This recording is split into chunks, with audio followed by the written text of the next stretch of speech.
disposição, nossos amigos.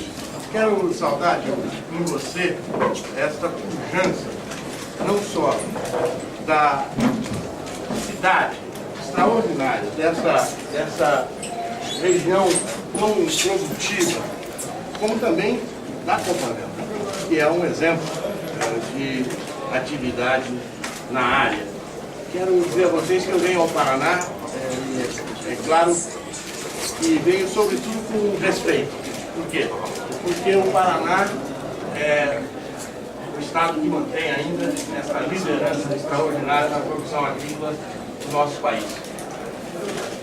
E todas as visitas que eu faço ao Paraná, eu aprendo muito com os produtores paranaenses, com as lideranças do agronegócio paranaense.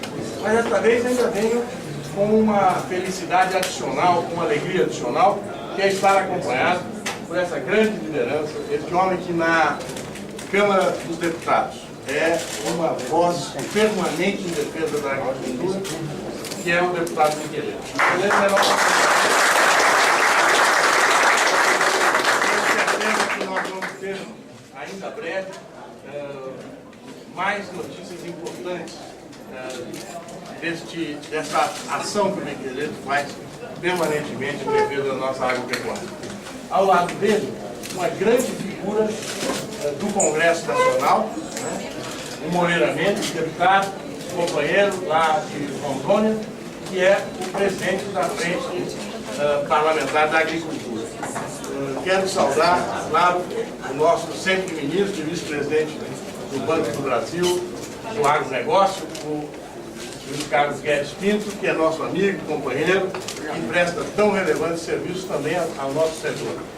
E me faço acompanhar de um membro da nossa equipe que tem uma proeminência e uma importância extraordinária pelo trabalho que se realiza, pela liderança que tem e pelo comando desta empresa que é símbolo do progresso da agricultura brasileira, que é a Embrapa, que é o Pedro Arraes, presidente da Embrapa, que está aqui comigo.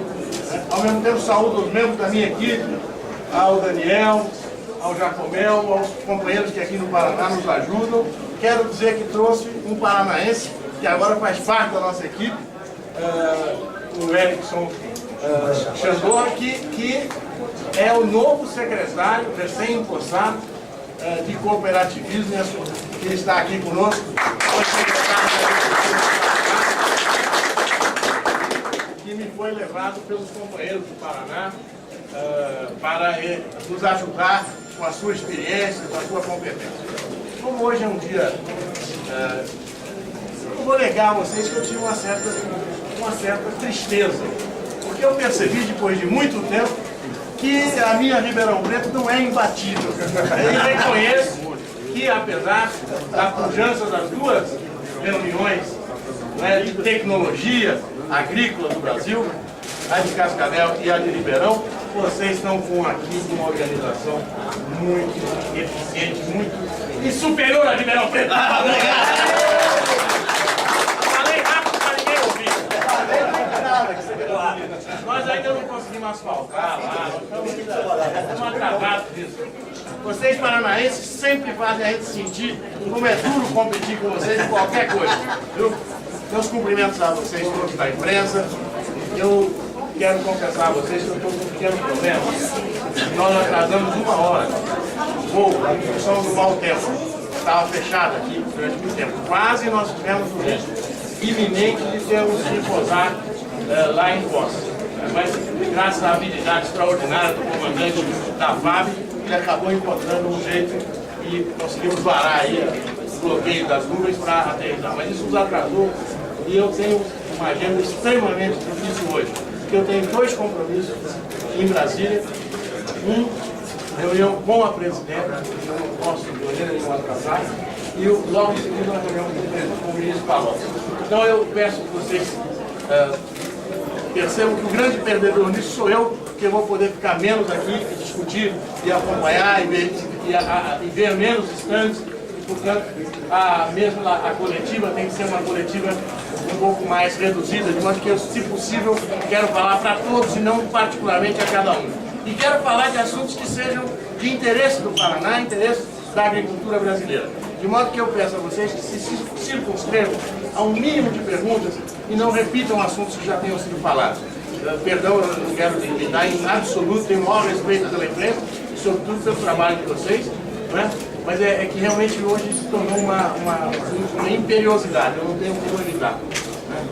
Muito obrigado, estou à disposição do senhor. Qual é a mensagem, ministro, que o senhor traz, então, da presidente Dilma Rousseff para esse grande evento, que o senhor fez uma comparação com o de Ribeirão, mas vendo essa grandiosidade, qual é a mensagem que o senhor traz, a grandiosidade dos investimentos, liberações para aplicações do setor do agronegócio? Bom, olha, nós estamos, primeiro, num momento exponencial do setor agrícola brasileiro. Ontem eu anunciei, vocês devem ter tido a notícia, a nova previsão de safra de grãos para o ano superior a 153 milhões de toneladas. Não, um recorde histórico, recorde de todos os tempos, não é? Particularmente um número também, superando um número também cabalístico na previsão da soja, que deve bater 70 milhões de toneladas. Isso é uma coisa expressiva. Nós já somos o maior exportador do complexo de soja, vocês sabem. Produzimos aí um pouco menos que os americanos, que produzem um pouco mais de 90 milhões, mas estamos crescendo ano a ano e já somos o maior exportador. Nós temos essa expertise tradicional vinculada a café, a açúcar e a suco de laranja, mas hoje nós temos um desempenho extremamente importante mundialmente, né, porque somos primeiro em carne bovina, primeiro produtor e exportador, somos primeiro exportador de carne de aves e somos o quarto em carne suína, mas como eu repito sempre, somos o quarto porque alguns mercados eles estão trancados para o produtor brasileiro. Se abrir o mercado do Extremo Oriente, nós galgaremos rapidamente terceiro e segundo lugar. E vamos disputar. Então, o que acontece? Nós estamos num momento importante e dentro desse momento, vocês viram que a presidenta Dilma continua dando a mesma prioridade intensa que foi dada pelo presidente Lula também para a agricultura. E a presidente acompanha muito próximo os problemas da agricultura. Por isso, ela me determinou ações imediatas que já estão sendo tomadas sobre o apoio governamental ao arroz, que abrange sobretudo o estado do Rio Grande do Sul e de Santa Catarina, mas ao feijão, cujo principal produtor é o Paraná, e que nós já estamos, nesta semana, determinando as providências de apoio ao suporte de preço para o produtor de feijão, que estava grandemente ameaçado. Também estamos apoiando o trigo, já fizemos toda uma série de movimentos de apoio ao trigo, e neste momento eu posso dizer a vocês que nós temos uma coisa importante em termos de trigo. Não só os 10 milhões que já estão autorizados para a AGF daqui agora, nesse final de acerto de safra, porque já atuamos fortemente com o PEP e outros mecanismos de apoio ao trigo, mas nós convidamos a OCEPAR e convidamos, portanto, os produtores para discutirem conosco a política de apoio ao trigo, uma batalha dos nossos deputados e que vai se transformar num projeto de política mais consistente, mais a médio e longo prazo para o trigo, deputado, e que nós vamos pôr em prática a partir de uma proposta feita pelos produtores do Paraná, através de João Paulo e da sua equipe toda, e também dos produtores do Rio Grande, que estão formulando também suas propostas. Já está em análise no Ministério e nós estamos discutindo isso para uma postura em relação ao trigo mais permanente. O feijão nós vamos apoiar fortemente, já destinamos 20 milhões para o Paraná agora comprar em AGF de feijão, com vistas a garantir o preço mínimo, mas estamos estudando medidas adicionais. Na totalidade, nós vamos comprar 100 mil toneladas de feijão, né? E já com 30 mil neste mês. E, subsequentemente, nos 2 meses seguintes, liberando 100 mil toneladas. É uma coisa significativa, porque o preço do feijão se deprimiu muito rapidamente.